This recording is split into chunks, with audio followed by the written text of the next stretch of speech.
1 अरब 21 करोड़ 8 लाख 54,977। एक पल के लिए बस इस नंबर के बारे में सोचिए। ये सिर्फ कोई रैंडम आंकड़ा नहीं है, ये एक पूरे देश का आकार है। ये नंबर हमें बताता है कि जब हम भारत के बारे में बात करते हैं तो दरअसल हम पूरी इंसानियत के एक बहुत बड़े हिस्से की बात कर रहे होते हैं। आज के इस खास विश्लेषण में आपका बहुत बहुत स्वागत है। आज हम भारत के इस विशाल पैमाने, इसके इतिहास और इसकी कमाल की डाइवर्सिटी को समझने के लिए एक डेटा ड्रिवन सफर पर निकलने वाले हैं। हम 2011 की जनगणना के आंकड़ों को डिकोड करेंगे और देखेंगे कि कैसे सिर्फ कुछ नंबर्स के जरिए एक पूरे देश की तस्वीर खींची जा सकती है। तो चलिए बिना किसी देरी के शुरू करते हैं। अब क्योंकि ये डेटा बहुत विशाल है तो इसे आसानी से समझने के लिए हमने इसे 5 सिंपल हिस्सों में बांटा है। पहला, हमारी ऐतिहासिक यात्रा। दूसरा, भारत के बड़े नेशनल आंकड़े। तीसरा, राज्यों के स्तर पर दिखने वाले बड़े अंतर। चौथा, हमारा ग्रामीण और शहरी परिदृश्य। और अंत में भारत का सामाजिक ताना बाना। तो शुरुआत करते हैं हमारे पहले हिस्से से, हमारी ऐतिहासिक यात्रा, यानी प्राचीन ग्रंथों से लेकर आधुनिक युग तक। पता है, लोगों को गिनने का ये जो काम है ना, ये कोई नया ट्रेंड नहीं है। ये बहुत पुराना और ज़रूरी प्रशासनिक काम रहा है। अगर आप मुगल काल में अबुल फजल की लिखी आईन अकबरी को देखें तो उसमें भी जनगणना का जिक्र मिलता है। और आज तो ये बाकायदा हमारे संविधान के अनुच्छेद 246 के तहत संघ सूची का हिस्सा है। और हाँ, इतिहास में 1921 का साल बहुत ही खास है। इसे महान जनसांख्यिकीय विभाजक वर्ष या ग्रेट डेमोग्राफिक डिवाइड कहा जाता है, क्योंकि इसके बाद से भारत की आबादी हमेशा बढ़ी ही है, कभी घटी नहीं। अगर हम इतिहास की टाइमलाइन को देखें तो दुनिया की पहली आधुनिक जनगणना 1749 में स्वीडन में हुई थी। इसके बाद 1790 में अमेरिका ने हर 10 साल में जनगणना करने का ट्रेंड शुरू किया। भारत की बात करें तो हमारी पहली जनगणना 1872 में लॉर्ड मेयो के समय में हुई थी, लेकिन ये 1881 में लॉर्ड रिपन के वक्त से एक रेगुलर दशकी प्रोसेस बन गई।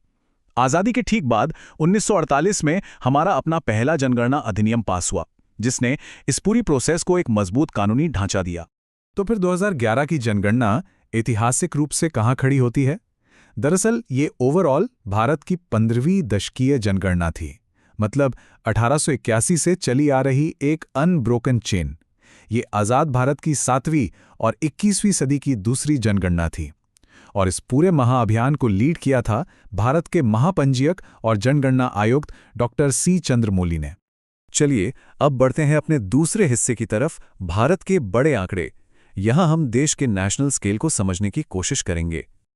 ये वो नंबर्स हैं जो पूरे देश की एक कंबाइंड पिक्चर दिखाते हैं। जनसंख्या घनत्व यानी डेंसिटी है 382 लोग प्रति वर्ग किलोमीटर।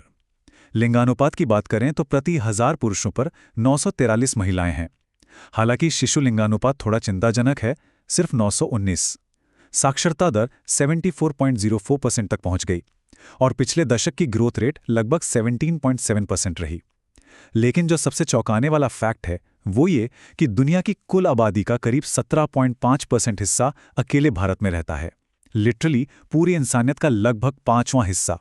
अगर हम जेंडर के हिसाब से नेशनल लेवल का ब्रेकडाउन देखें तो 51.47% पुरुष हैं और 48.53% महिलाएं। ये हल्का सा इम्बैलेंस दिखाता है जो डेमोग्राफिक्स की स्टडी में बहुत मायने रखता है। अब हम इस विश्लेषण के सबसे दिलचस्प और थोड़े ड्रामेटिक हिस्से में एंटर कर रहे हैं, राज्य स्तर की विषमताएं। ये वो जगह है जहां नेशनल एवरेज पीछे छूट जाते हैं और हमारे सामने आते हैं कमाल के विरोधाभास। जरा सोचकर देखिए, एक तरफ हमारे पास उत्तर प्रदेश है जिसकी आबादी सबसे ज्यादा है, और उसके ठीक पीछे हैं महाराष्ट्र और बिहार। इन राज्यों की आबादी कई बड़े यूरोपीय देशों से भी ज्यादा है। और वहीं दूसरी तरफ हमारे पास सिक्किम, मिजोरम और अरुणाचल प्रदेश जैसे राज्य हैं जहां की आबादी बहुत ही कम है। एक ही देश के अंदर डिस्ट्रीब्यूशन का इतना बड़ा अंतर वाकई हैरान करने वाला है। और अगर हम डेंसिटी की बात करें तो कॉन्ट्रास्ट और भी जबरदस्त हो जाता है। जहां दिल्ली जैसे केंद्र शासित प्रदेश में 1 वर्ग किलोमीटर में 11,320 लोग रहते हैं और राज्यों में बिहार 1106 के साथ टॉप पर है, वहीं अरुणाचल प्रदेश में उसी 1 वर्ग किलोमीटर में सिर्फ 17 लोग रहते हैं। कहां दिल्ली की खचाखच भरी सड़कें और कहां अरुणाचल के खुले शांत पहाड़। लिंगानुपात यानी सेक्स रेशियो में भी हमें देश भर में एकदम अलग अलग तस्वीरें देखने को मिलती हैं। केरल 1084 के शानदार आंकड़े के साथ एक बहुत ही पॉजिटिव पिक्चर पेश करता है, लेकिन वहीं हरियाणा 879 और दमन दीव 618 पर हैं। ये नंबर्स हमें साफ बताते हैं कि अलग-अलग रीजन्स में सोशल डायनामिक्स कितनी अलग-अलग हैं। एजुकेशन या साक्षरता की बात करें तो केरला 94% के साथ यहां भी टॉप पर है। इसके बाद मिजोरम और गोवा आते हैं, जो नेशनल एवरेज से बहुत आगे हैं। इसके उलट बिहार, अरुणाचल प्रदेश और राजस्थान में साक्षरता दर 60 से 66% के बीच ही है। इससे हमें पता चलता है कि एजुकेशन के मामले में रीजनल गैप्स अभी भी कितने बड़े हैं। लेकिन इन सब में जो सबसे बड़ा सरप्राइज था वो था डिकेडल ग्रोथ यानी दशकीय वृद्धि का आंकड़ा। एक तरफ जहां मेघालय ने लगभग 28% की छलांग लगाई, वहीं नागालैंड पूरे देश का इकलौता ऐसा राज्य बना जहां नेगेटिव ग्रोथ दर्ज की गई। जी हां, -0.58%, मतलब वहां पिछले 10 सालों में आबादी बढ़ने के बजाय घट गई। चलिए अब अपने चौथे चैप्टर पर आते हैं, ग्रामीण बनाम शहरी परिदृश्य। आखिर ये इतनी बड़ी आबादी रहती कहाँ और कैसे है? ये आंकड़े भारत के दो बिल्कुल अलग लाइफस्टाइल्स दिखाते हैं। हिमाचल प्रदेश को देखिए, देश का सबसे ग्रामीण राज्य, जहां की लगभग 90% आबादी आज भी गांवों में बसती है। और इसके ठीक अपोजिट है गोवा, जहां 62% से ज्यादा लोग शहरों में रहते हैं। और अगर हम एरिया की बात करें तो राजस्थान देश का सबसे बड़ा राज्य है। ये सब हमें दिखाता है कि भारत ज्योग्राफिकली और लाइफस्टाइल के मामले में कितना डाइवर्स है। अब हम पहुंच गए हैं अपने आखिरी विश्लेषणात्मक हिस्से पर, हमारा सामाजिक ताना बाना यानी धर्म और समुदाय का डेटा।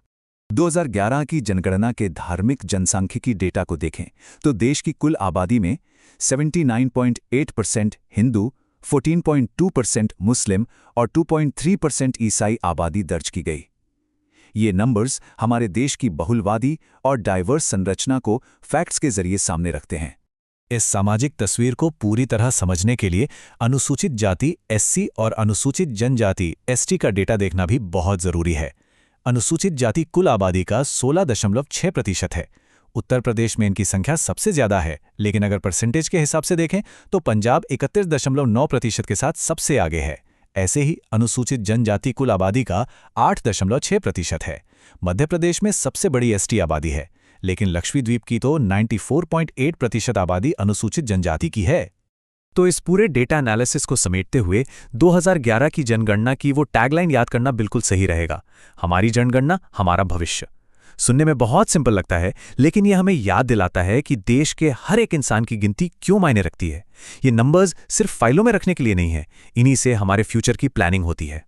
अब एक बड़ा सवाल, हमने इस पूरे विश्लेषण में जो भी देखा, चाहे वो कुछ राज्यों में आबादी का घटना हो या फिर शहरों में लगातार बढ़ती हुई भीड़, ये सब आने वाले दशकों में हमारे देश के बुनियादी ढांचे, इकोनॉमी और ओवरऑल फ्यूचर पर क्या असर डालेंगे?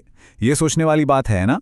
इसी सवाल के साथ हम आज का ये विश्लेषण यहीं खत्म करते हैं। उम्मीद है ये डेटा जर्नी आपके लिए भी उतनी ही इंटरेस्टिंग रही होगी।